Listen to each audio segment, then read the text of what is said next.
ঈদের ছুটি শেষে রাজধানী সহ দেশের বিভিন্ন বিভাগীয় শহরে ফিরছে কর্মজীবী মানুষ। ঈদের ফিরতি যাত্রার খবর জানাতে সাতক্ষীরা থেকে সরাসরি যোগ দিচ্ছেন সহকর্মী শরীফুল্লাহ কায়সার সুমন। সুমন, ঈদের ফিরতি যাত্রায় যাত্রীদের চাপ কেমন দেখছেন? এছাড়া ভোগান্তির কোনো তথ্য রয়েছে কিনা জানাবেন।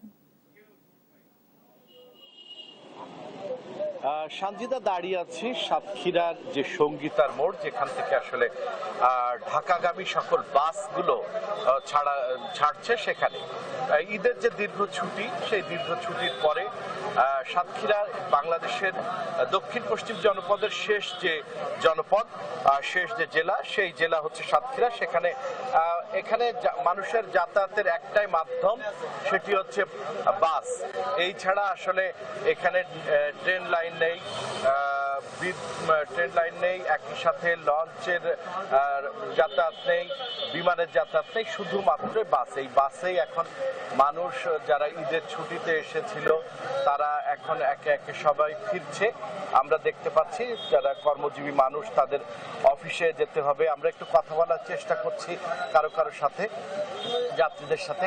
আপনি কি ফিরছেন? অফিস কি শুরু হয়ে গিয়েছে?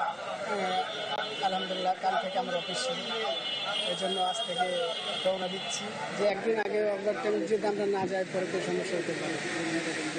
আমরা আরেকজনের সাথে কথা হচ্ছে, আপনি কি ফিরছেন? না, আমরা যাচ্ছি, আমরা ঢাকা যাচ্ছি। ঢাকায় যাচ্ছে?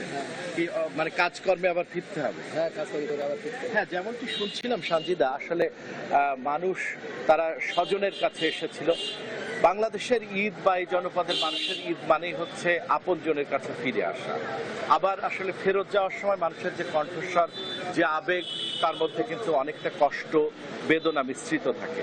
সেই বেদনা নিয়েই স্বজনের কাছে যে দীর্ঘ সময় থাকার পরে এক ধরনের ফিরে যাওয়ার যে কষ্ট, সেই কষ্ট সাথে নিয়েই কিন্তু সঙ্গী করেই তারা ঢাকাতে ফিরে যাচ্ছেন, তাদের নিজের কর্মস্থলে ফিরে যাচ্ছেন।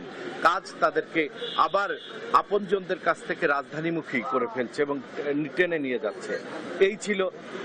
এই ছিল সাতক্ষীরার যে সাতক্ষীরা থেকে ঢাকায় ফেরত, ঈদ ছুটির পরে ফেরত যাওয়ার যে পরিস্থিতি, এবং যে মানে সঙ্গীতা মোড়ে যে মানুষের যাত্রীদের যে চলে যাওয়ার যে ভিড়ভাট্টা, তার সর্বশেষ। সানজিদা।